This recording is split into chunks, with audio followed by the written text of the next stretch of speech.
How to enable two-factor authentication in the CoinMarketCap app. Let's go ahead and start the video.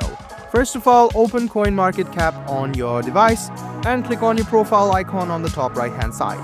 The next step is to click on Settings. Once you go to Settings, you can scroll a bit down and under Account Settings, you can find Google Authenticator or 2FA. Go ahead and tap on this option and enable Google Authenticator. What you need to do is download and install the Google Authenticator app and scan this code.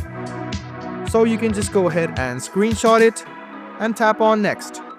Once you tap on Next, you can just go ahead and copy this over here, or else you can even scan this code here. So you can just go ahead and open the Authenticator app, go ahead and search for Authenticator, download it, and you can see this is the Authenticator app over here. You can open it up. After it opens, you can just go ahead and scan the code, or you can put in the code as well. So you can just click on the plus icon over here, and once the ad closes up, just go ahead and enter the code option over here. So go ahead and paste the code which you copied, and you can enter your account name. After you enter your account name, you can just go ahead and tap on Save.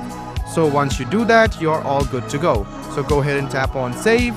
The authentication code has been sent. Go ahead and do this, and the two-factor authentication has now been enabled. So guys, I hope this video was helpful for you. Like the video, subscribe to the channel, and do hit the bell button for more.